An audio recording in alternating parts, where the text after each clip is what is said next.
الحمد لله رب العالمين والصلاة والسلام على سيد المرسلين وعلى آله وأصحابه أجمعين أما بعد فقال الله تعالى في القرآن المجيد فأعوذ بالله من الشيطان الرجيم بسم الله الرحمن الرحيم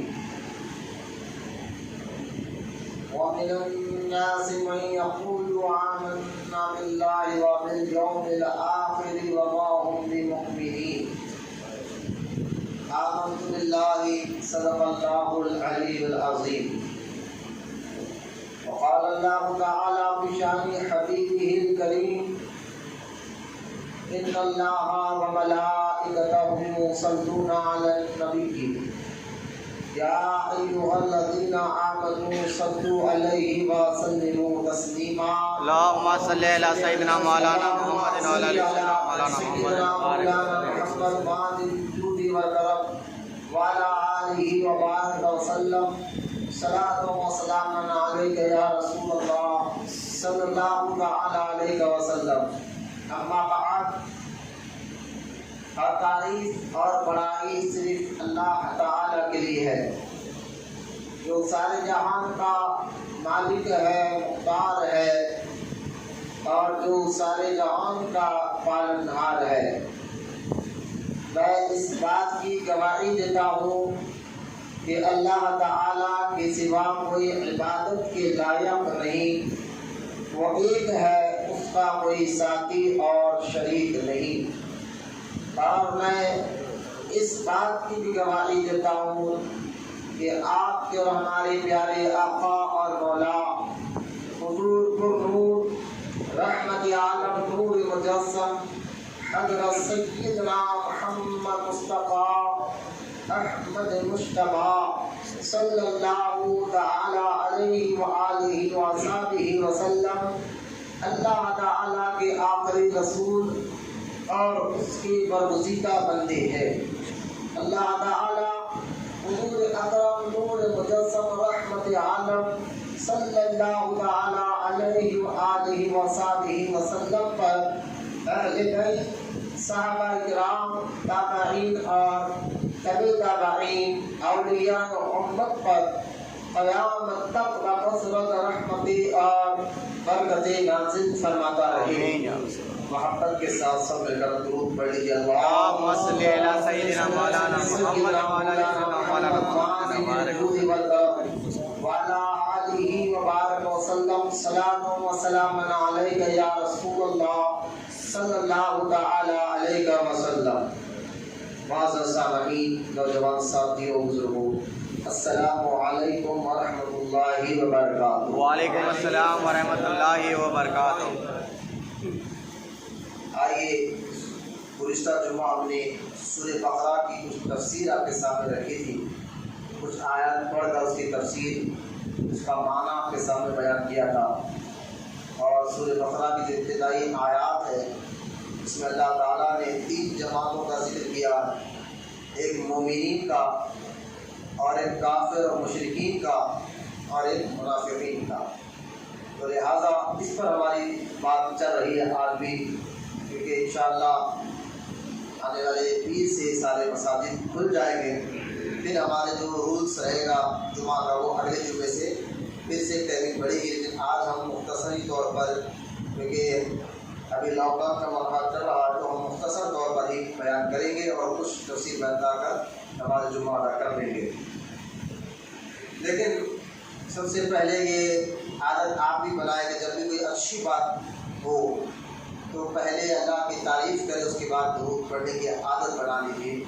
حدیث پاک میں آیا ہے جب کوئی جائز بات کرنے سے پہلے کوئی بھی بندہ مومن اللہ کی تعریف کرے، الحمدللہ کہے یا سبحان اللہ کہے گا، پھر ایک بار درود پڑھ کر وہ بات کو شروع کرتا ہے تو اللہ تعالیٰ اس بات میں بھی برکت داخل فرماتا ہے۔ اور بات کرنے والے کے آثار یعنی اثر ہوتا ہے سامنے والے کے دل پر۔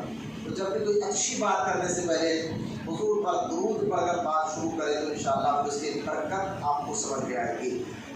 آج جمعہ کا دن ہے، حدیث پاک میں آیا ہے حضور صلی اللہ تعالیٰ علیہ وسلم نے ایک ارشاد فرمایا کہ تم لوگ عام دنوں میں تو درود پڑھتے ہو، لیکن جب جمعہ کا دن آ جائے تو اس پر زیادہ سے زیادہ درود پڑھا کرو، اور اس لیے کہ عام دنوں میں تمہارا درود مجھ تک فرشتے پہنچاتے ہیں، لیکن جو جمعہ کا دن اس پر درود پڑتا ہے محبت اور عقیدت کے ساتھ سرکار فرماتے ہیں اس کے درود کو میں خود اپنے کان سے سنتا ہوں۔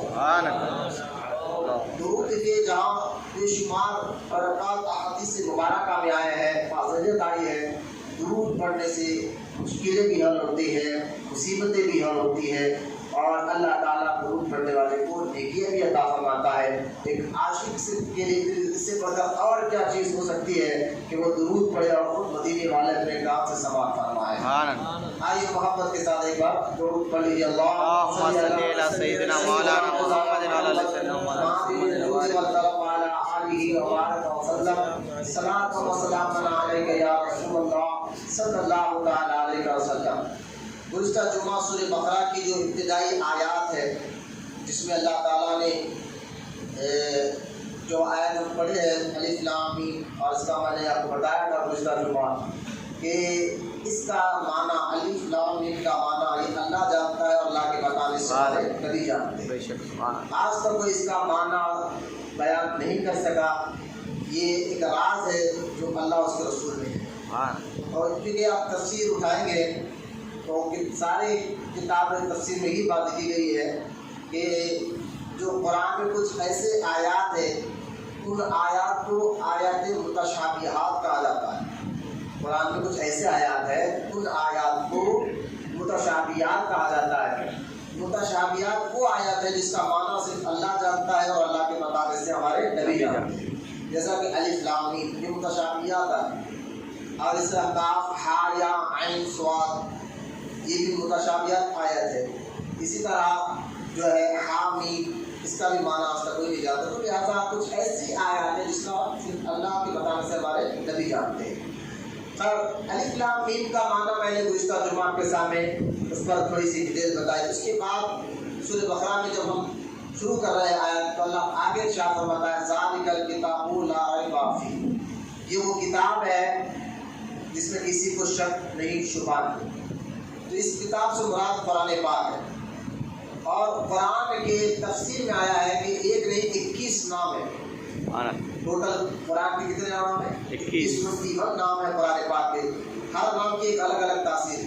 آپ نے قرآن سنا، قرآن کا ایک نام فرقان بھی ہے، اور فرقان کا معنی ہے حق اور باطل میں تمیز کر کے بتانے والا، صحیح اور غلط میں تمیز کر کے بتانے والا۔ قرآن کو فرقان بھی کہا جاتا ہے کیونکہ فرقان حلال اور حرام میں تمیز کر کے بتاتا ہے، فرق کر کے بتاتا ہے۔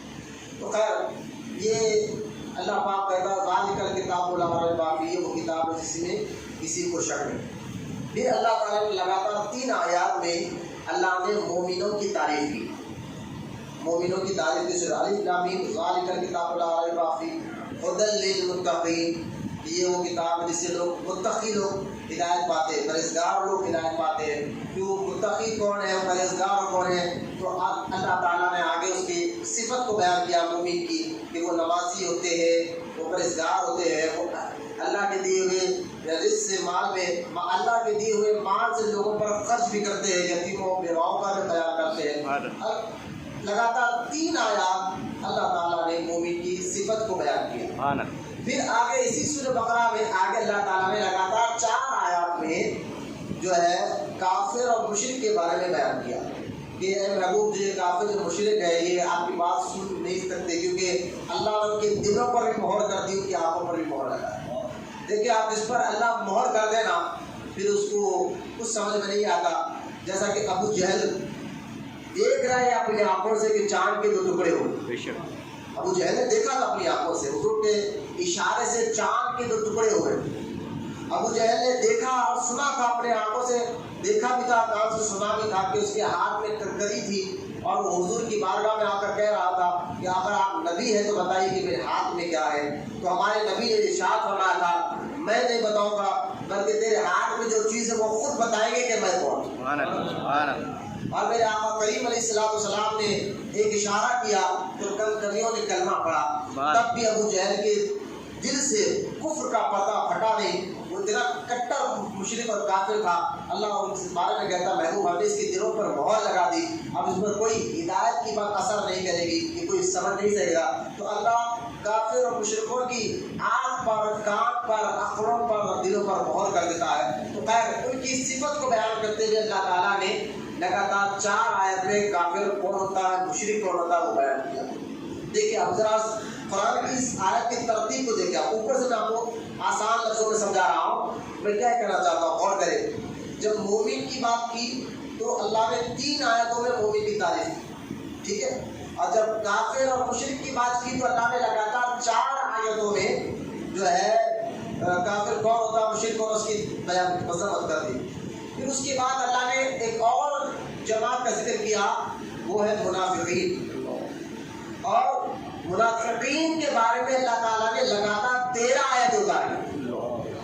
اس سے اندازہ کرے کہ 2 چیزیں سے معلوم ہوئی کہ ایک انسانوں میں اللہ نے 3 جماعتیں اللہ نے خود بتائی، ایک مومن کی جماعت، دوسرا مشرک اور کافر کی جماعت، اور تیسرا جو ہے منافقین کے بارے میں۔ یہ سورہ بقرہ کی ابتدائی آیت آپ پڑھیں گے تو اس کی تفسیر میں آپ کو ساری باتیں سمجھ میں آ جائیں گی۔ دوسری بات یہ سمجھ میں آئی کہ کافر اور مشرک سے زیادہ خطرناک منافق ہوتا ہے، اس لیے کافر اور مشرک کے بارے میں اللہ نے 4 آیتیں بیان کیا، لیکن منافقین کے بارے میں اللہ نے لگاتار 13 آیتوں میں ذکر کیا۔ تو آج میں منافقین کی ہی متعلق کچھ باتیں میں نے پچھلا جمعہ عرض کیا تھا کہ وہ کون ہوتے ہیں۔ میں بھی ایک آیت پڑھوں گا، اس کا ترجمہ آپ کے سامنے رکھوں گا، وہ آیت سنیں آپ، اس کا معنی سنیں اور آج کے وہابیوں کو دیکھ جائیں ساری، کیونکہ یہ منافقین کا ذکر جو آیا ہے قرآن میں، یہ نہ سمجھیے کہ یہ حضور کے زمانے ہی میں تھے، حضور علیہ السلام کے زمانے مبارک میں ہی تھے، بس ان کا زمانہ ختم ہو گیا ماشاءاللہ، اب وہ نہیں آئے گا، ایسا نہیں ہے۔ قرآن قیامت تک کے لیے، یہ ہمارے لیے قیامت تک کے لیے قانون بن کر آیا، تو لہٰذا یہ منافقین بھی ہے نا، حدیث میں ہے بخاری اور مسلم کی صحیح حدیث پاک ہے، حضور آپ صحیح بخاری باب الفتن میں اگر جائیں گے جہاں سرکار نے فتنوں کے بارے میں ذکر کیا ہے، تو وہاں سرکار نے ارشاد فرمایا کہ منافقین ہوں گے، اور کب تک، جب دجال آئے گا تب تک وہ منافقین اس دنیا میں رہیں گے اور دجال کے ساتھ جا کر ملیں گے۔ تو منافقین آج بھی ہے، اس دور میں بھی تھے۔ تو اس دور کے منافقوں کی کیا عادت تھی آپ کے لیے جاننا ضروری ہے، تاکہ آج کے دور کے منافق کی آپ کو پہچان ہو جائے۔ میں آپ کو انشاءاللہ ایک آیت بتاؤں گا اور آپ سن کر حیران ہو جائیں گے کہ جو پچھلے دور کے منافقین تھے وہ کس طرح نماز بھی پڑھتے تھے، روزہ بھی رکھتے تھے، زکوٰۃ بھی دیتے تھے، اللہ کی راہ میں خرچ بھی کرتے تھے، حج بھی کرتے تھے، جہاد بھی کرتے تھے، لیکن اللہ تعالیٰ نے فرمایا محبوب یہ مسلمان نہیں ہے۔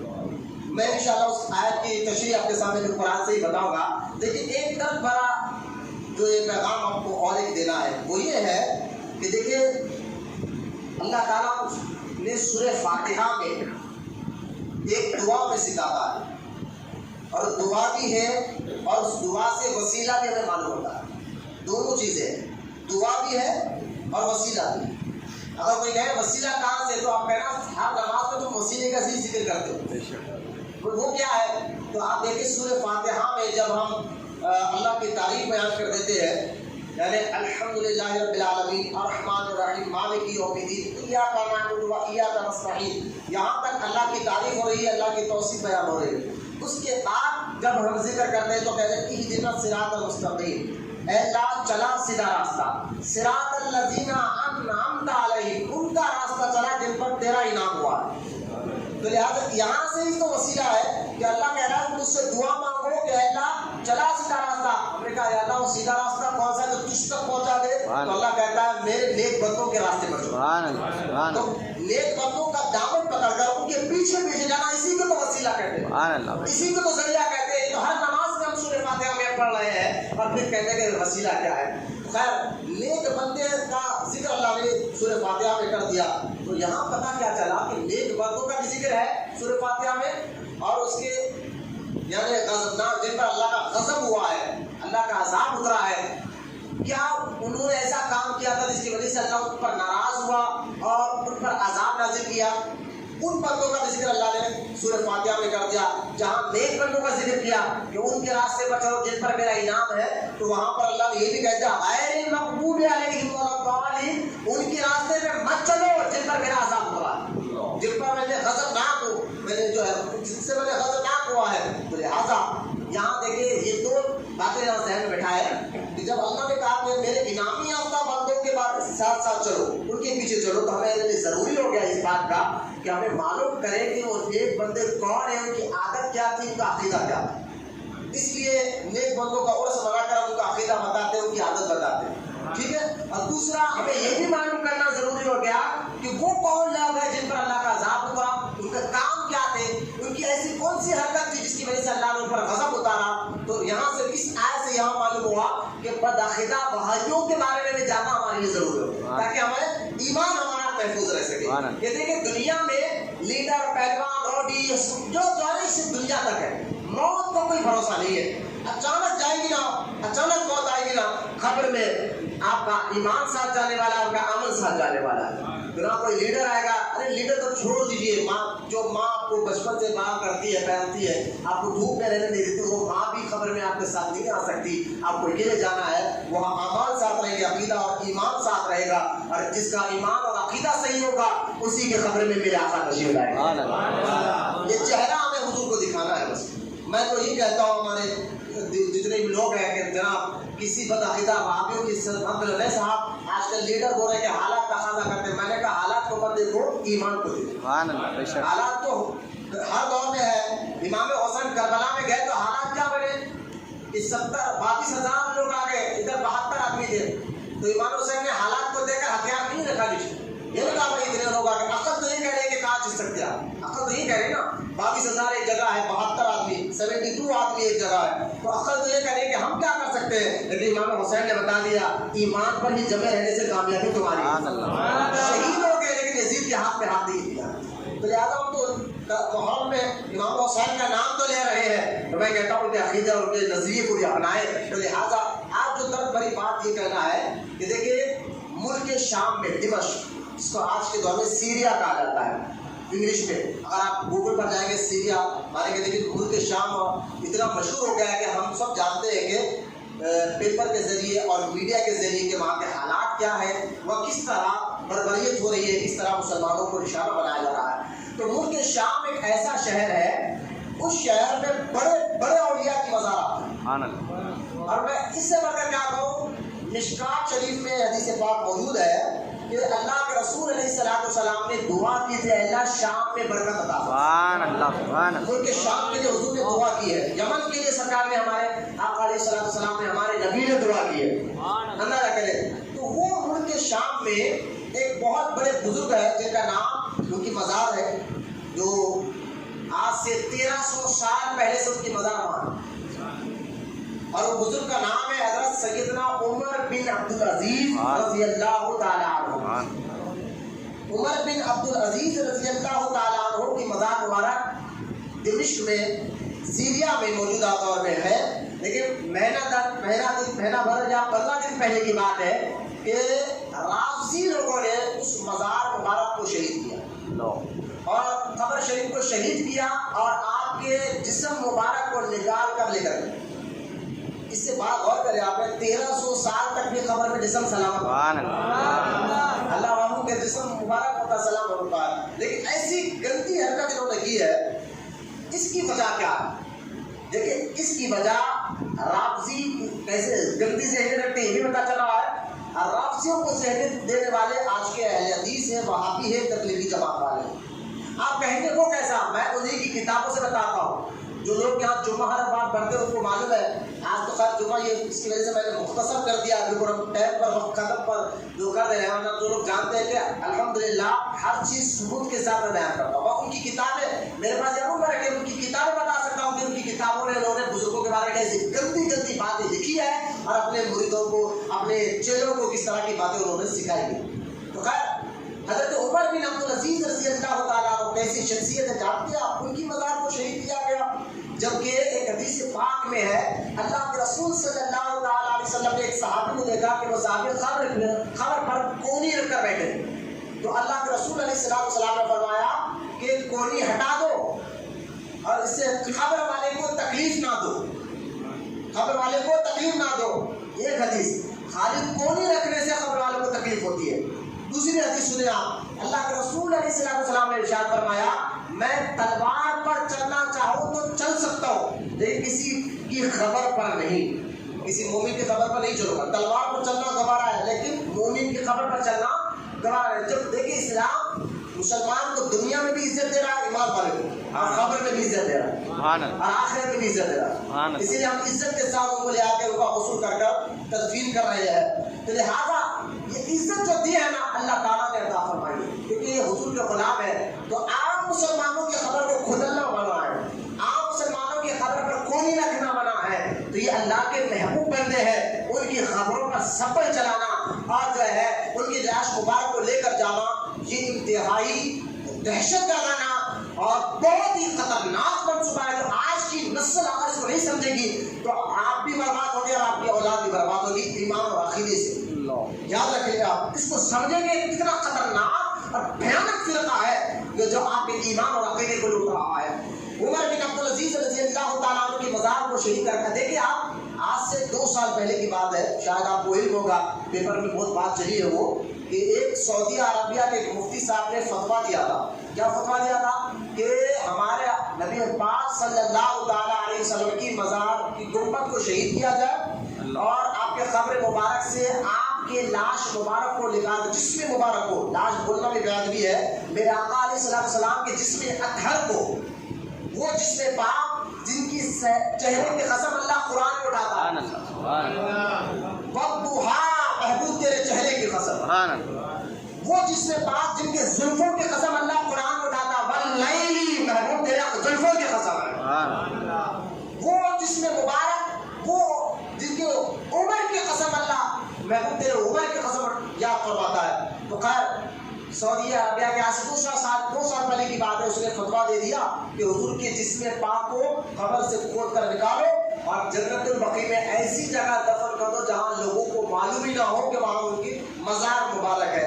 اس فتوے پر پورے الحمدللہ جتنے ہندوستان بھر کے پوری دنیا بھر کے مسلمانوں نے احتجاج کیا، پوری دنیا بھر کے مسلمانوں نے احتجاج کیا تھا، یہاں تک کہ بمبئی سے جو ہے مولانا سعید نوری صاحب جو رضا اکیڈمی کے بڑے جو ہے صدر ہے، انہوں نے لاکھوں لاکھ مسلمانوں کو جمع کر کر سعودی عربیہ کے جو سفارت خانہ ہوتا ہے ہر دیش میں وہاں گئے اور الحمدللہ ہندوستان کے مسلمانوں کی طرف سے انہوں نے ایک خط دیا، احتجاج درج کرایا کہ اگر کسی نے گنبد خضرا کی طرف آگ اٹھا کر دیکھا تو پوری دنیا کے مسلمان بھی خاموش نہیں رہے۔ سبحان اللہ۔ اس طرح کا احتجاج کرنے پر اس نے فوری اپنا جو ہے منصوبہ بدلا، کہا ہمیں نہیں، ہمارا کہنے کا مقصد یہ نہیں تھا۔ سعودی عرب کے وہ مفتی نے فوری منصوبہ بدل کر پھر پیپر میں بات ڈال دی کہ ہمارا کوئی ایسا ارادہ نہیں ہے، کسی نے غلط افواہ پھیلا دی ہے۔ میں کہتا ہوں یہ گندی سوچ تمہارے دماغ میں پہلے آئی کیسا یہ بتا؟ تم نے سوچا تھا جس نبی کا کلمہ پڑھتے ہو آپ ان کے جسم مبارک کو نکالنے کی بات کرتے ہو؟ آج یہ گندی سوچ کا فتویٰ تھا، آج 15 دن پہلے رافضی نے اٹھ کر کے بتایا ہے انہی کے غلام کے ساتھ، ان کے جسم مبارک کو مزار کو شہید بھی کیا اور جسم مبارک کو لے کر چلے گئے اور پتہ نہیں چلا کہ آج تک وہ 15-20 دن ہو گئے ہیں پوری دنیا سے علماء اہل سنت آوازیں اٹھا رہے ہیں کہ تم نے کیا کر دیا ہے۔ آپ جانتے تو عمر بن عبدالعزیز کون تھے رضی اللہ تعالیٰ عنہ؟ آپ حضرت عمر رضی اللہ تعالیٰ عنہ کے نواسے، حضرت فاروق اعظم رضی اللہ تعالیٰ عنہ کے نواسے، حضرت عمر بن خطاب رضی اللہ تعالیٰ عنہ جو ہمارے آقا کریم علیہ السلام کے خلیفہ دوم ہیں، جن کو شیخین کہا جاتا ہے، شیخین میں ابو بکر اور عمر ہے، وہ عمر جن کے بارے میں ہمارے نبی نے ارشاد فرمایا آسمان پر جس نے تارے انہوں نے دیکھے عمر کے، وہ عمر جن کے بارے میں ہمارے نبی نے ارشاد فرمایا کہ عمر کو دیکھ کر شیطان راستہ بدل لیتا ہے، وہ عمر جن کے بارے میں ہمارے نبی نے ارشاد فرمایا عمر جنت کا چراغ ہے، وہ عمر جن کے بارے میں ہمارے نبی نے ارشاد فرمایا اگر میرے پاس کوئی نبی ہوتے تو اللہ عمر کو نبی بناتا، وہ حضرت عمر رضی اللہ تعالیٰ عنہ، یہاں تک کہ سرکار فرماتے عمر کی زبان پر حق بولتا ہے، یہاں تک کہ سرکار فرماتے عمر جیسا سوچتا ہے اللہ قرآن میں ایسی آیتیں اتارتا ہے۔ حضرت عمر سوچتے تھے کہ پردے کا حکم ہو جائے، یہ مرد اور عورت کا پردہ ہو جائے، دل میں سوچ رہے تھے، اللہ نے قرآن میں پردے کا حکم عطا کیا۔ ایسے 22 یا 33 آیات ہے جو حضرت عمر سوچتے تھے اور اللہ ویسی آیت اٹھاتا۔ تو لہٰذا حضرت عمر نے تو یہ سوچا تھا کہ مقام ابراہیم جو کعبے کے سامنے آپ نے کبھی اسکرین پہ ٹی وی کی اسکرین پہ دیکھا ہوگا، مقام ابراہیم جس کے بارے میں اللہ قرآن میں کہتا ہے کہ مصلی لوگوں مقام ابراہیم کو اپنا مصلی بناؤ، نماز کی جگہ بناؤ۔ جو حاجی حج کرنے جاتا ہے، عمرہ کرنے جاتا ہے، وہ مقام ابراہیم کے سامنے ٹھہر کر 2 رکعت نماز پڑھتا ہے۔ یہ سب باتیں ایک طرف ہے، پہلے یہ بتاؤ، یہ تاریخ اگر آپ پڑھیں گے تو آپ معلوم ہوگا کہ مقام ابراہیم کو نماز کی جگہ بنانا، مصلی کی جگہ بنانا، یعنی وہ تو کعبے کے سامنے ہے، پورا حرم پاک ہے، پورے حرم جو ہے نماز پڑھو تو بے شمار اس کے لے لیا ہے، لیکن جہاں ابراہیم علیہ السلام کے قدموں کے نشان ہے وہاں مصلی کی جگہ بنانا یہ کس کا ارادہ تھا؟ تو آپ کو بتائے کہ تفسیر میں حضرت عمر کا ارادہ تھا۔ انہوں نے دل میں خیال کیا تھا کہ کاش مقام ابراہیم کو ہم اپنا مصلی بنائیں، یہ دل میں خیال کرنا تھا، اللہ نے قرآن میں آیات بھی اتار دی ہے۔ وہ حضرت عمر رضی اللہ تعالیٰ عنہ رات کے وقت، اکثر آپ نے سنا ہوگا رات کے وقت گشت کرتے تھے، رات کے وقت جو ہے اپنے ریا کا خیال کریں، مدینے پاک میں رات میں نکلتے تھے۔ تو ایک بار روز کا آپ کا معمول تھا کہ آپ نے رہا جو ریا میں رہنے والے لوگ کس حالت میں جاننے کے لیے رات میں گشت کرتے تھے اپنے غلام کو ساتھ دے کر۔ رات میں ایک جگہ پھرتے پھرتے آپ کہیں پر بیٹھے ایک مکان کے سامنے، کہا اپنے غلام سے کچھ دیر ہو گیا بیٹھ جائیں گے، بیٹھنا تھا۔ اس مکان کے اندر سے آواز آئی، صبح کا وقت تھا، جو سمجھے کہ سحری کا وقت تھا، اندر سے آواز آئی کہ ایک عورت کہہ رہی اپنی بیٹی کو کہ بیٹی دودھ میں پانی ملا دے، لفظ غور کرے، دودھ میں پانی ملا دے۔ تو بیٹی نے کہا امی جان، حضرت عمر امیر المومنین عمر ابن خطاب نے دودھ میں پانی ملانے کو منع کیا ہے، لہٰذا میں نہیں ملا سکتی۔ تو ماں نے کہا بیٹی عمر تو نہیں دیکھ رہا ہے، ہم تو اپنے گھر میں ہیں، عمر تو دیکھ نہیں رہا ہے۔ تو بیٹی نے کہا عمر تو نہیں دیکھ رہا، اللہ کو دیکھ رہا۔ اتنا سنا حضرت عمر نے ساری باتیں سن لی ماں بیٹے کی، اپنے غلام کو کہا یہ گھر کو ذہن میں رکھ لے۔ آپ گئے، صبح جب ہوئی آپ نے اپنے غلام سے کہا کہ اس گھر سے اس بچی کو بلا کر، اور امیر المومنین کے غلام گئے، حضرت عمر کے غلام جا کر اس لڑکی کو بلا کر لایا۔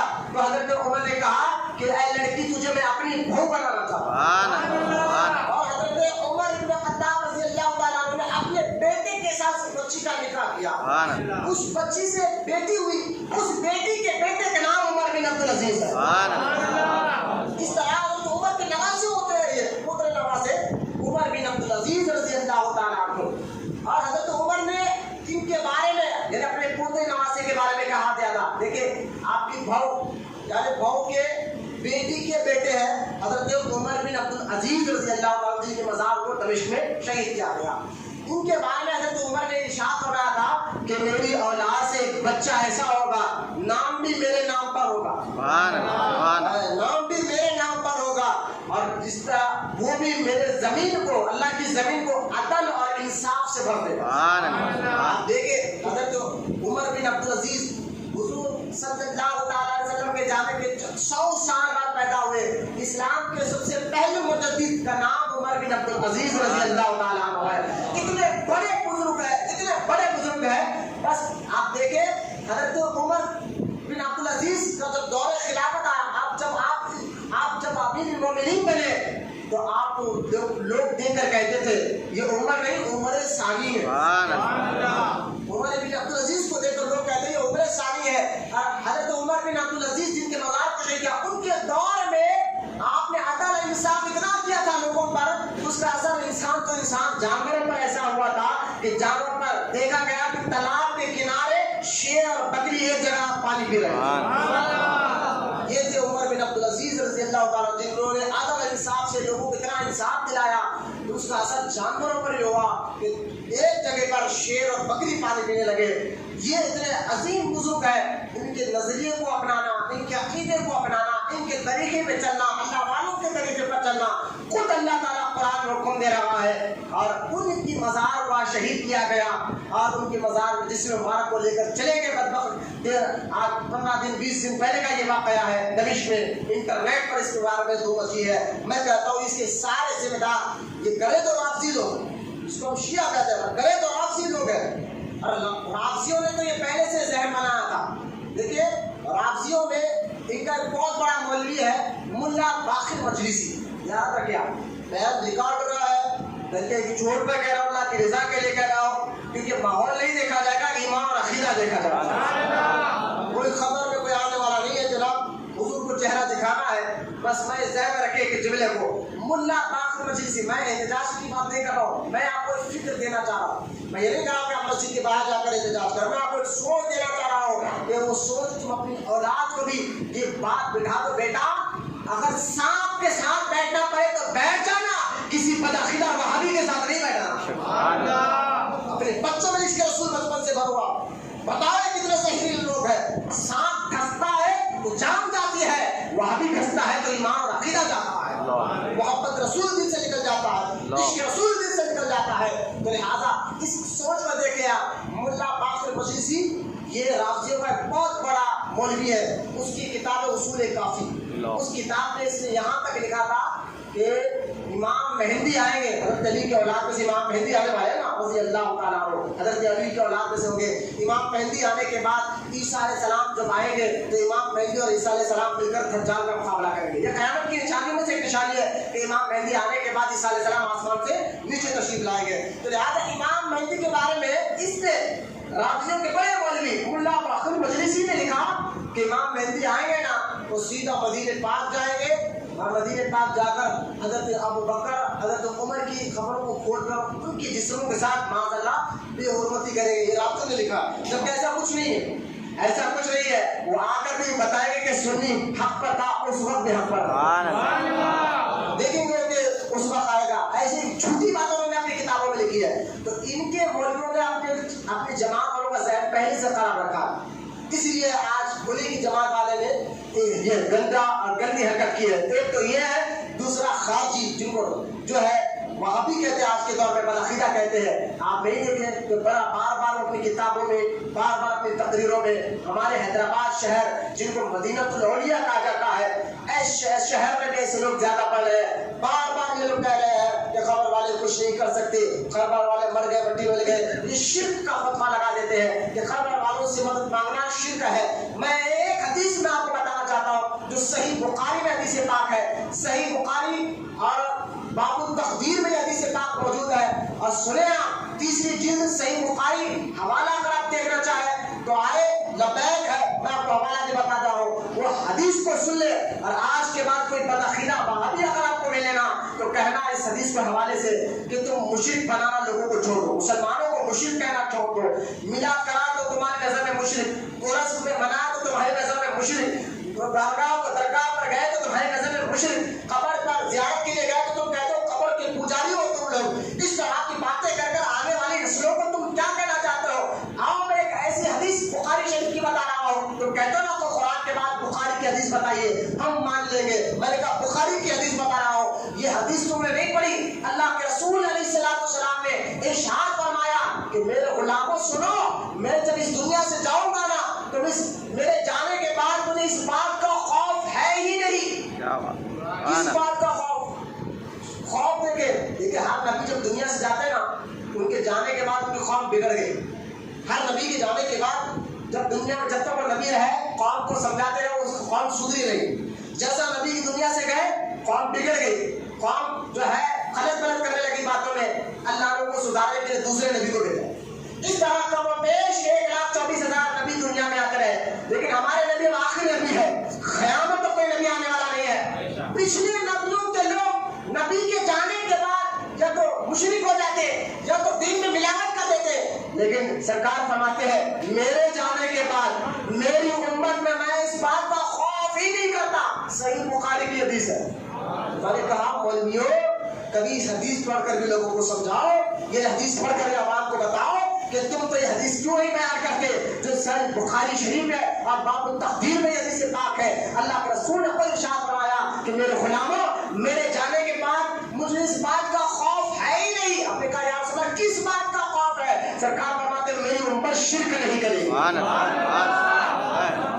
ابھی حدیث بخاری شریف کی ذہن میں رکھے اور آج کے وہابیوں کو بھی ذہن میں رکھے جو آپ کو درگاہ پر جانے پر شرک کا فتویٰ لگا رہے ہیں, 11ویں کرنے پر شرک کا فتویٰ لگا رہے ہیں, بزرگوں سے مدد مانگنے پر شرک کا فتویٰ لگا رہے ہیں، ان سے کہنا پھر یہ حدیث کا مطلب کیا نکالو گے؟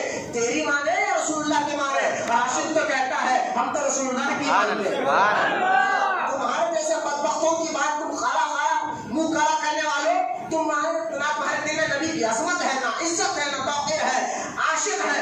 اگر سنی اللہ نہ کرے تو گناہگار بھی ہے، نماز پڑھنا چاہیے، گناہ نہیں کرنا چاہیے، لیکن گناہگار بھی ہوگا۔ اگر نبی کی طرف کوئی انگلی اٹھاتا ہے تو سنیوں کا سینہ بڑے سامنے آ کر کھڑ جاتا ہے، وہ کہتا ہے ہمارے اوپر سے گزر جائے لیکن ہمارے نبی پر کچھ نہیں کہنا۔ یہ جذبہ، یہ عشق ہے آج بھی سنیوں میں ہے۔ یہ تمہارے دلوں میں جو آیا کہاں سے؟ یہ بزرگوں کی مدد سے آیا، بزرگوں کی صحبت میں تمہارے بڑے گزرے ہیں، تمہارے بڑے بیٹھے ہیں۔ آج ان بزرگوں کی مدد میں تمہارے دل میں عشق رسول ہے، اور عشق رسول پر ہی عملہ کیا جا رہا ہے۔ سرکار تو فرماتے ہیں مجھے اس بات کا خوف ہی نہیں ہے کہ میری امت شرک کرے گی، نہیں کرے گی میری امت شرک۔ میرے آقا تو کہہ رہے ہیں میری امت شرک نہیں کرے گی۔ یہ کون سی جماعت والے جو آپ بات کریں گے شرک کا فتویٰ لگا رہے ہیں؟ یہ کون ہے جو آپ کو بات کریں گے شرک کا فتویٰ لگا رہے ہیں؟ ان سے آپ کو شاہ رہنا ہے۔ اب سنے سرکار نے فرمایا ہاں اس بات کا ضرور خوف ہے کہ میری امت دنیا کی محبت میں ڈوبے گی، دنیا کو زیادہ ترجیح دے گی۔ آج یہ ہے دنیا کی محبت، دنیا کی ترجیح میں ہمارا یہ حال ہو گیا کہ ہم کسی کسی کو برا مت کرو۔ میں نے کہا کیوں صاحب، کیوں برا نہ کہا؟ نہیں، وہ نماز پڑھتا ہے، روزہ رکھتا ہے، زکات بھی دیتا ہے۔ میں نے کہا یہ نماز، روزہ، زکات سب یہ ایمان ہونے کی پہچان ہے؟ میں نے کہا زکات دینے والا، نماز پڑھنے والا، عبادت کرنے والا، اور آپ کہہ رہے ہیں کہ وہابی کے پیچھے نماز مت پڑھو، کافر ہے۔ ارے بھائی داڑھی ہے چہرے پر، امامہ ہے سر پر، آپ کہہ رہے ہیں کہ اس کے پیچھے نماز مت پڑھو۔ میں نے کہا کوئی مولوی نہیں کہہ رہا، نہ کسی مفتی کا یہ فتویٰ ہے۔ ہر کلمہ پڑھنے والا مسلمان نہیں ہو سکتا۔ کیا بات، کلمہ پڑھ کر تو مسلمان ہو سکتے ہیں لیکن ہر کلمہ پڑھنے والا مسلمان نہیں ہوگا۔ کیا بات، وہ کیسے؟ میں نے کہا آپ کون ہوتے اس کا بولنے والے؟ میں نے کہا میں نہیں بول رہا، اللہ کا کلام بول رہا۔ فتویٰ لگانا تو مفتیوں کا نہ لگاؤ، پہلے اللہ کی بارگاہ میں جا کر پوچھو مولا تمہیں یہ آیت اتاری کیوں ہے قرآن؟ وہ ہے کسی کی ہمت بول سکے؟ جو رب ہے تمہارے ایمان کو قبول کرنے والا، وہ کہہ رہا ہے کہ کلمہ پڑھ کر بھی مسلمان نہیں ہے محبوب۔ کیوں؟ آپ دیکھیں سورہ بقرہ کی آیت، اللہ فرماتا ہے وَمِنَ النَّاسِ مَن يَقُولُ آمَنَّا بِاللَّهِ وَبِالْيَوْمِ الْآخِرِ وَمَا هُم بِمُؤْمِنِينَ۔ اللہ قرآن میں ارشاد فرماتا ہے محبوب کچھ لوگ ہیں جو کہتے ہیں، کیا کہتے ہیں؟ وَمِنَ النَّاسِ، کچھ لوگ ہیں جو کہتے ہیں مَن يَقُولُ آمَنَّا بِاللَّهِ، کچھ لوگ کیا کہتے ہیں ہم ایمان لائے اللہ پر۔ اللہ کہہ رہا ہے کچھ لوگ ایسے ہیں محبوب جو یہ کہتے ہیں ہم ایمان لائے اللہ پر، یعنی اللہ کو ایک مانتے، ایمان لائے اللہ پر، وَبِالْيَوْمِ الْآخِرِ، اور آخرت کے دن پر بھی حساب کتاب ہوگا۔ دیکھیں آپ دو چیزیں، اللہ کیا کہہ رہا ہے محبوب کچھ لوگ ایسے ہیں جو یہ کہتے ہیں کہ ہم ایمان لائے اللہ پر، مانتے کہ اللہ ہے، ایک ہے، اور یہ بھی کہتے ہیں کہ ہم ایمان لائے آخرت کے دن پر حساب کتاب ہوگا۔ جب قرآن کی آیت کا ترجمہ بتا رہا، کسی مفتی کا فتویٰ نہیں بتا رہا ہوں میں آپ کو کہ آپ جا کر کہیں گے یہ مسجد کے مولانا نے ایسا کہہ دیا، یہ مولانا کی بات نہیں، سب کے مولانا اللہ کی بات کر رہا ہوں۔ ہاں، رب کا ایک نام مولانا بھی ہے، مدد کرنے والا، سمجھے؟ تو لہٰذا میں رب کی بات کر رہا ہوں۔ کیا کہہ رہا آپ؟ اللہ پاک سنو، محبوب کچھ لوگ ایسے ہیں جو یہ کہتے ہیں ہم اللہ پر ایمان لائے، آخرت پہ ایمان لائے، دو چیزیں، بات ختم کر دی جائے، یہی تو ایمان ہے؟ نا نا نا، اب اللہ آگے کہہ رہا ہے وَمَا هُم بِمُؤْمِنِينَ، محبوب جو یہ کہہ رہا ہے کہ ہم اللہ پر ایمان لائے اور آخرت پہ ایمان لائے، وَمَا هُم بِمُؤْمِنِينَ، اللہ کہتا میں کہہ رہا ہوں کہ یہ مسلمان نہیں ہے۔ ارے بولے محمد سبحان اللہ۔ ایک ایک آیت کا کوئی اٹھ رہا جا رہا ہے، آپ دیکھیں بھائی کسی کو جانا ہے جانے دیجیے، آپ ادھر نظر رکھیں، کیونکہ مسجد میں بھی آ کر بیچے نہیں تو یہ بہت بری بات ہے۔ آج ہم روڈیوں کے ساتھ بیٹھے تو گھنٹوں نظر نہیں آتا، پہلوان ہو، سود خور ہو، شرابی ہو، جمعہ باز ہو، سٹے باز ہو، ہوٹلیں تو میں نے اپنی سے کھولنے والی ہے، وہاں ہمیں دو تین گھنٹے میں پتا نہیں چلتا۔ اللہ کے گھر میں بیٹھنا بھی عبادت ہے۔ بے چینی کو ختم کرے، کہاں دل لگنا تھا وہاں دل لگائیے، جگہ دل لگانے کی، تو جگہ دل لگانے کی دنیا نہیں ہے، یہ عبرت کی جگہ ہے، تماشا نہیں ہے، یہاں سے عبرت پکڑو۔ لہٰذا دنیا میں تو دل لگا ہوا ہے، اس کے ایک ایک بات پر غور کریں۔ اللہ پاک ارشاد فرما رہا ہے وما هم بمؤمنین، محبوب ہم کہتے ہیں وہ مسلمان نہیں ہے۔ کیوں؟ اللہ کہتا ہے یخادعون اللہ والذین آمنوا وما یخدعون الا انفسهم وما یشعرون۔ اللہ فرماتا ہے محبوب یہ دھوکہ دینا چاہتے ہیں اللہ کو، یخادعون یہ دھوکہ دینا چاہتے ہیں اللہ کو اور ایمان والوں کو، والذین آمنوا اور ایمان والوں کو۔ پھر اللہ فرماتا ہے وما یخدعون الا انفسهم وما یشعرون، بلکہ اللہ کو خود کو اپنی جان کو دھوکہ دے رہے ہیں جس کو اس کی بات کا شعور تک نہیں ہے ان کو۔ آپ یہاں یہ آیت میں روک رہا ہوں، اس کی تھوڑی سی تشریح کر کر میں آپ کو بات آگے بڑھاؤں گا۔ آپ دیکھیں وہ لوگ حضور کے زمانے میں اللہ پر ایمان لائے، آخرت پر ایمان لائے۔ آج کچھ لوگ بھی اللہ پر ایمان لاتے ہیں، آخرت کی بات کرتے ہیں کہ آؤ بھی اللہ رسول کی بات کریں گے، آؤ آخرت کی بات کریں گے، قیامت کے میدان میں یہ آدمی سے اکثر سنا ہوگا نا آپ نے، قیامت میں اللہ تعالیٰ جیسا کہ ہمارا ایک آٹو ڈرائیور اب بہت بڑے مولوی صاحب بن گئے، آٹو ڈرائیور پڑھے لکھے نہیں بن گئے، کیسا بنے اللہ کو معلوم ہے، لیکن مولوی صاحب بول رہے وہ شیطان والی پارٹی میں وہ گھس گئے، جس کا نام جو ہے وہ عمران کچھ نام ہے نا، تو چیخ چیخ کر کہتا اللہ قیامت میں نماز کے بارے میں پوچھے گا، اللہ یہ نہیں پوچھے گا تم نے میلاد کیا تھا نہیں کیا تھا، تمہیں عرس کیا تھا نہیں کیا تھا، یہ آخرت کی بات کرتے ہیں نا۔ اللہ قیامت میں نماز پوچھے گا، نماز پوچھے گا، نماز پوچھے گا۔ اللہ کہتا ہے وہ کچھ لوگ کہتے ہیں آپ اللہ پر ایمان لائے اور آخرت پر ایمان لائے، لیکن وہ مسلمان نہیں، وہ مسلمان نہیں۔ تو غور کرنے کی بات یہ ہے، اب جو کہتے ہیں نا اللہ آخرت میں نماز کا سوال کرے گا، ہم نے کہا آخرت میں نماز کا سوال ضرور کرے گا، پہلے خبر میں کیا کرے گا؟ کیا بات ہے، کیا بات ہے، سبحان اللہ۔ کتاب آخرت میں ہونے والا ہے، خبر میں کیا ہونے والا ہے یہ بتا۔ سبحان اللہ۔ اور سنو نوکری اسی کو ملتی ہے، نوکری اسی کو ملتی ہے جو انٹرویو میں پاس ہوتا ہے، تو لہٰذا خبر میں آخرت میں وہی کامیاب ہوتا ہے جو خبر میں پاس ہوتا ہے۔ آخرت میں نماز روزہ ضرور پوچھا جائے گا۔ میں نے کہا مولوی صاحب پہلی منزل خبر ہے، وہاں بتائیے کہ وہاں کیا پوچھا جائے گا؟ وہ خبر میں نماز نہیں پوچھا جائے گا، روزہ نہیں پوچھا جائے گا، عبادت نہیں پوچھا جائے گا، ہاں کھانے پہ کالی کرنے سبحان اللہ۔ بعض حدیث میں ایک آیا ہے ایک سوال، بعض حدیثوں میں 3 سوال آیا ہے، من ربک کا ما دینک کا، لیکن ایک صحیح بخاری کی حدیث ہے ایک ہی سوال خبر میں ہوگا۔ سبحان اللہ۔ بلکہ یہ سمجھیے ایگزام کے دور میں کوئی ایگزام دینا چاہتا ہے تو آپ کو ٹیچر کہتا ہے بھائی اگر 3-4 میں کوشچن دے رہا ہوں اس میں سے ایک ایسا کوشچن اس کا آنسر دینا ضروری ہے، سبحان اللہ۔ اگر وہ ایک آنسر نہیں دے گا تم فیل، اگر وہ 3-4 میں کمی بھی آ جائے اور تم نے ایک آنسر صحیح دے دیا تم پاس، اور 3-4 صحیح دیا لیکن جو ضروری تھا دینا اس میں کمی کر دی تو پھر ہے نا۔ تو خبر میں ایک سوال ایسا ہے جس میں آپ پاس ہونا ضروری ہے، بولے وہ کون سا؟ تو خبر میں کالی کرنے والے جب آپ آئیں گے نا فرشتے کہیں گے ما قلت ھذا فی رجل، کیا بات ہے، سبحان اللہ۔ ان کے بارے میں حضور کھڑے کیا بات ہے، کیا بات ہے، سبحان اللہ۔ عاشق جو کہتا ہے خبر میں سرکار آئے تو میں قدموں پر گروں، سبحان اللہ۔ فرشتے بھی اٹھائے تو میں ان سے یوں کہوں سبحان اللہ۔ تو پائے ناز سے اے فرشتوں میں کیوں اٹھوں، سبحان اللہ۔ میں کے پہنچا ہوں یہاں اس مصطفیٰ کے واسطے۔ سبحان اللہ۔ عاشق تو یہ کہے گا لیکن خبر میں حضور آئے گا نا، فرشتے کہیں گے ان کے بارے میں تو کیا کہا کرتا تھا۔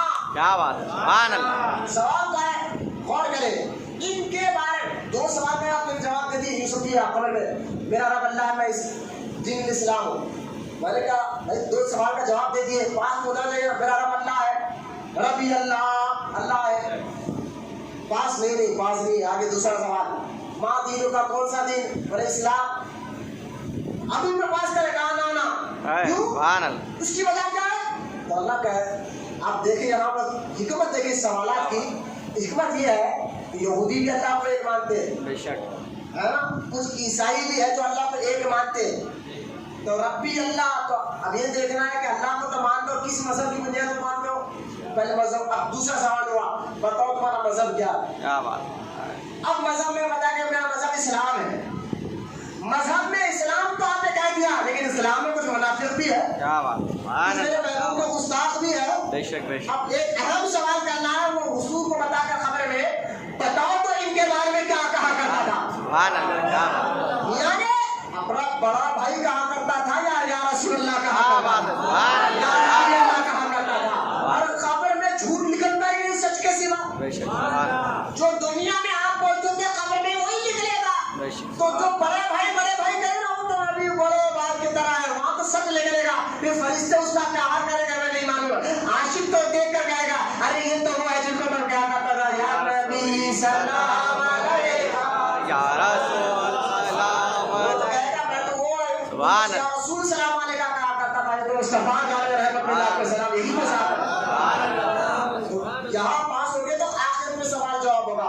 تو منافقوں کی پہچان کیا بتا رہا ہے اللہ تعالیٰ قرآن میں, کہ وہ اللہ پر ایمان لائیں گے, آخرت کی باتیں کریں گے, لیکن اللہ کہتا ہے وہ مومن نہیں. کیا بات, اب آج کے وہابیوں کو دیکھ لیا, یہی تو بات ان کے اندر ہے. بے شک. اللہ کی بات کر رہے ہیں, اللہ ہے, اللہ کی بات کرو, اللہ کی بات کرو, آخرت کی بات کرو. ہم نے کہا وہابی بھائی ٹھیک ہے, اور کیا ہے, بولے اللہ ہے, بولے ہے, آخرت کی بات ٹھیک ہے, لیکن اللہ کہتا ہے وما هم بمؤمنین, تم مسلمان ہی نہیں ہو. کیا بات, سبحان اس کی وجہ کیا ہے, ارے اللہ کو ایک مانا آخرت کو مانا, اس کی وجہ کیا ہے. اللہ کہتا ہے محبوب یہ اللہ کو دھوکہ دینا چاہتے ہیں اللہ, اور مومنین کو دھوکہ دینا چاہتے ہیں. مجھے ایک بات بتا ہے, اللہ تو زمین کے آنے سے پاک, بے شک, سبحان اللہ, اللہ جسم سے پاک, بے شک, اللہ جسمانیت سے پاک, بے شک, اللہ جگہ سے پاک, بے شک, اللہ آنکھ کان زبان اس ساری چیزوں سے اللہ کیا ہے, پاک, پاک ہے نا. دھوکہ تو آپ اسی کو دیتے جو آپ کے سامنے کھڑا ہو. کیا بات ہے, اللہ کہے یہ تمام حیدرآبادیوں کی بات سمجھ میں آ جائے. دھوکہ تو آپ اسی کو دیکھیں جو آپ کو دکھ رہا ہو, بے شک, جو آپ کے سامنے کھڑا ہو, ہے نا.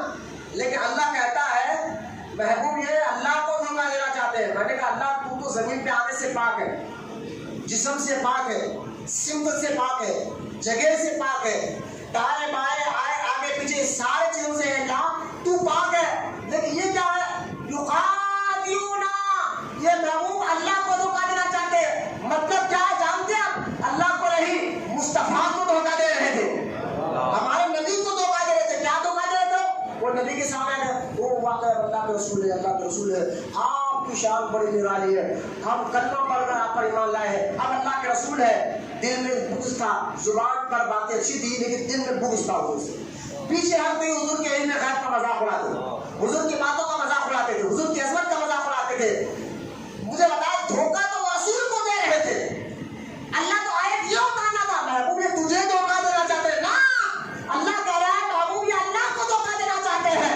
راز کیا ہے, تو راز تو یہی ہے کہ جو مصطفیٰ کو دھوکہ دیتا ہے حقیقت میں وہ اللہ کو دھوکہ دے رہا ہے. سنو, یہی راز قرآن میں اللہ کہتا ہے محبوب جو تیری اطاعت کرتا ہے وہ رب کی اطاعت کرتا ہے. یوں سمجھیے ذات تو دو ہے, اللہ اس کے رسول, ذات تو دو ہے, حکم ایک ہے. ذات تو دو ہے, محبت ایک ہے. یعنی جو مصطفیٰ کا ہوتا ہے وہ خدا کا ہوتا ہے. اس لیے قرآن میں اللہ پاک سورہ عمران میں نہیں کہا قل ان کنتم تحبون اللہ فاتبعونی یحببکم اللہ. اے محبوب تو یہ کہہ رہے ہیں اللہ سے ہم محبت کرتے ہیں, اللہ کو ہمیں ایک مانتے ہیں. اللہ کہتا ہے محبوب ان سے کہو کہ وہ پہلے تیرے غلام بن جائے اور تجھ سے محبت کرے اور تیری اطاعت کرے, اور جو تجھ کو مان کر مجھ کو مانتا ہے اللہ کہتا پھر میں اس سے محبت کرتا ہوں. مصطفیٰ کے وسیلے سے رب تک تم جا ہی نہیں سکتے میرے بھائی, اللہ تک, اللہ کی بارگاہ تک تم پہنچ ہی نہیں سکتے ہو. تو اس طرح کی باتیں یہ آخرت ہے. آپ دیکھو اللہ رسول کی باتیں کہتے ہیں, آپ ان کی محفل میں نہ جائیں, یہ تو بہت خطرناک. حدیث میں صحیح مسلم ہے, باب الفکر میں حدیث پاک ہے, اللہ کے رسول علیہ السلام نے فرمایا نہ جب ایسے بدعقیدہ لوگ ظاہر ہو جائے تو سرکار نے فرمایا نہ تم ان کے قریب جاؤ نہ ان کو اپنے قریب آنے دو. اب حالات یہ کیا ہے, یہ کیا نہیں, انشاءاللہ میرا وقت ختم ہو گیا تو وقت تھا, لیکن انشاءاللہ یہ آخری جمعہ ہے جو میں 1:40 کو بیان ختم کر رہا ہوں. آنے والے جمعہ جو لوگ جہاں جمعہ پڑھتے ہیں وہ معلوم ہے انشاءاللہ آنے والے جمعے سے, کیونکہ پیر سے کھولنے کے سارے آبار آ گئے ہیں تو کچھ رولز بھی ہوں گے تو روز کے اعتبار سے انشاءاللہ پتھر پر نماز پڑھنے کی احتیاط کرنا بھی ضروری ہے. احتیاط کرنا کوئی توقع کے خلاف نہیں ہے, احتیاط کرنا چاہیے. جو ڈاکٹرز کہہ رہے ہیں اس پر احتیاط کرنے سے کوئی, ہاں دیکھیں آپ گولی کھا رہے ہیں, شفا دینے والا اللہ ہے. صرف گولی کھا رہے ہیں, شفا اللہ دے رہا ہے. اسی طرح نتیجہ اللہ پر چھوڑے, احتیاط بھی کریں. ہمارے حیدرآباد میں کیا ہے معلوم ہے, بہت سے حیدرآباد, کیونکہ میں بھی حیدرآباد ہوں, آپ بھی حیدرآبادی, بہت سی چیزیں شک کرنے کی بہت بری عادت ہوتی ہے نا, اور بنا وجہ کے بات پھیلانے کی, افواہ پھیلانے کی عادت بھی بہت بری پھیل جائے. کیا اب دیکھیں کوئی آپ کو سلام کرتے تو آپ کو دیکھتا رہتا ہے, سلام نہیں کرا, ایک دن اس کا دل بلا آپ کو سلام کرا, اب ہمارا شک کہیں بھی سلام کرا کہ نہیں. کبھی کسی کی سانس اچھی بات کری, بہت سے بہت شک اچھی بات کہیں کر رہی, انہیں آپ دیکھا نہیں, یہ شک ہے نا.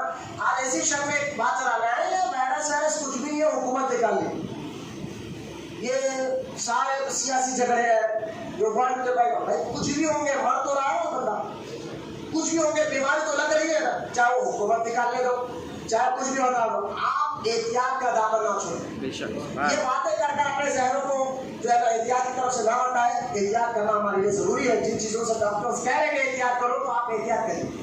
یہ حکومت لے کر آپ ہمارے ہونے سے کچھ ہونے والا نہیں.